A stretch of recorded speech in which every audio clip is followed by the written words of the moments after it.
અશક્ય બન્યું છે, પણ શું તમને ખબર છે કે આ મોબાઈલનું ડબલું આપણા બાળકોનો સૌથી મોટો દુશ્મન બન્યું છે? હાય, હું બંસી લઈને આવી ગઈ છું વાત કંઈક જાણવા જેવી. આજના સમયમાં મોબાઈલ વગર જીવવું અશક્ય છે. એમાં પણ આજની એઆઈ જનરેશનને મોબાઈલથી દૂર રાખવી ખૂબ જ અઘરી છે. પણ ચોંકાવનારી અને ચિંતાજનક વાત એ છે કે એક સર્વે અનુસાર મોબાઈલને કારણે બાળકોમાં આંખની બીમારીમાં 3 ગણો વધારો થયો છે. છેલ્લા 1 વર્ષમાં મોબાઈલને કારણે બાળકોમાં આંખની બીમારીના 8000 કેસ નોંધાયા છે, જેમાં 21% બાળકોની આંખો ત્રાંસી છે, જ્યારે 25%નું વિઝન નબળું પડી ગયું છે. 20% બાળકોમાં આંખો સુકાઈ જવાના કિસ્સા વધ્યા છે.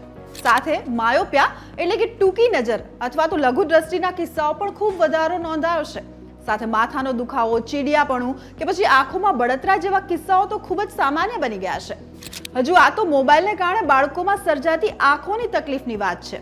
માનસિક સ્વાસ્થ્ય કે અન્ય તકલીફોની વાત ફરી ક્યારેક.